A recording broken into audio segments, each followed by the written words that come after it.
हर इंसान का सपना होता है कि उसका अपना एक घर हो जिसमें वो सुकून से रह पाए। लेकिन अगर वही घर आपके दिन का सुख और रात का चैन छीन ले तो? आज की कहानी एक ऐसी ही सच्ची घटना पर आधारित है जो विकास और वर्षा के साथ घटी थी। विकास और वर्षा काफी समय से खुद का घर खरीदना चाहते थे। विकास एक गवर्नमेंट स्कूल में टीचर था। इस बार विकास का ट्रांसफर एक छोटे से गांव दरियापुर में हुआ था, जो कि विकास की पत्नी वर्षा का मायका भी है।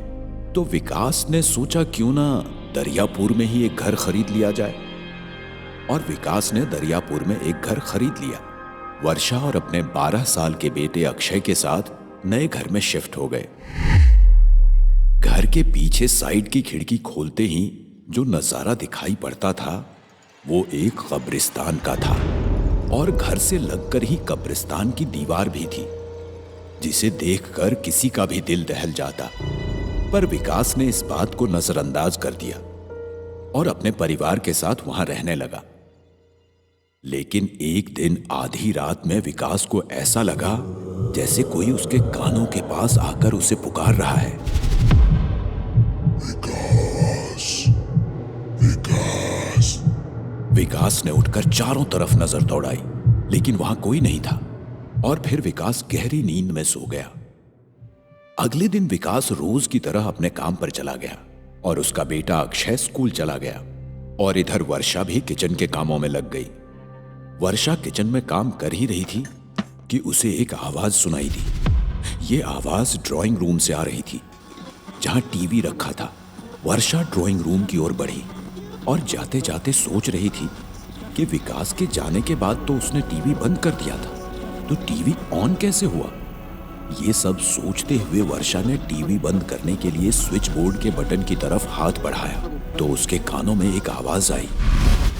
टीवी चलने दो, बंद मत करो। ये आवाज सुन वर्षा की हालत ऐसी हो गई जैसे उसके पैरों तले जमीन खिसक गई हो। घबराई हुई वर्षा ने अपना मोबाइल उठाया और घर से बाहर की तरफ भागी। तभी मानो किसी ने पीछे से जोर से धक्का दिया और वो सीधे घर से बाहर जा गिरी, और घर का दरवाजा बंद हो गया जैसे किसी ने दरवाजा जोर से पटका हो। वर्षा ये सब देखकर इतना डर चुकी थी कि उसे लग रहा था कि अकेले उस घर में जाना मतलब अपने मौत को बुलावा देने जैसा है। वर्षा ने विकास को कॉल लगाया तो फोन में से एक आवाज आई। ये घर हमारा है, ये घर हमारा है। और कॉल कट गया। डरी हुई वर्षा पूरे दिन घर के बाहर बैठी रही, और शाम को विकास के घर आने पर डरी हुई वर्षा ने कांपती हुई आवाज में विकास को बताया कि घर में भूत है। विकास डरी हुई वर्षा को समझा बुझाकर घर के अंदर ले गया और कहा, देखो यहां कोई नहीं है, तुम बिना मतलब ही डर रही हो। ये बात चल ही रही थी कि इतने में विकास और वर्षा का बेटा अक्षय कमरे में आया और बात वहीं खत्म हो गई। वर्षा और विकास अपने कामों में लग गए, और रात होते ही वर्षा, विकास और अक्षय सोने चले गए। तकरीबन रात के 3 बज रहे थे। विकास वर्षा सो रहे थे कि विकास को एक आवाज सुनाई पड़ी।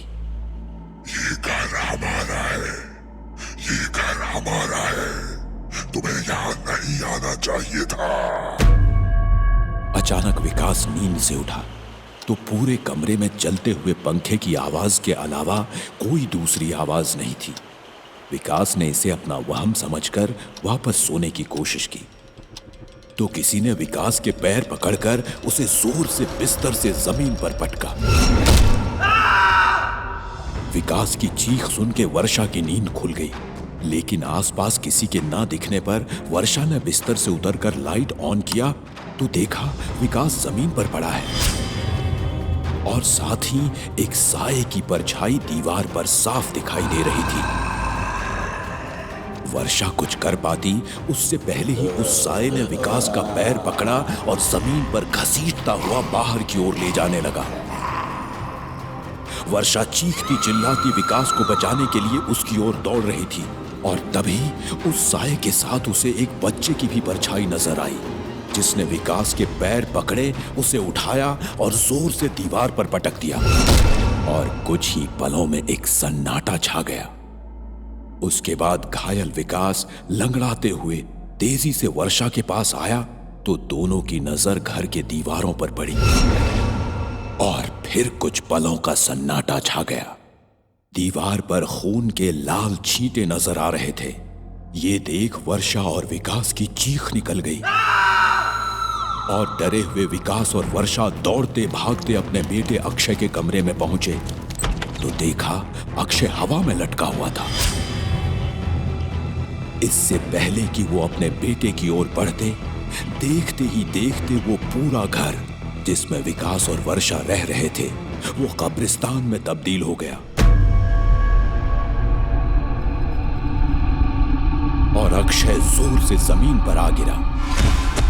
विकास और वर्षा उठे और भागने लगे और काफी देर भागने के बाद उन्हें एहसास हुआ कि वो कब्रिस्तान से बाहर आ चुके हैं और एक नई सुबह हो चुकी है। यहां सब कुछ नॉर्मल था क्योंकि वो उस घर से बाहर आ चुके थे। विकास और वर्षा का परिवार जिस घर में रह रहा था वो कब्रिस्तान की जमीन पर बना हुआ था।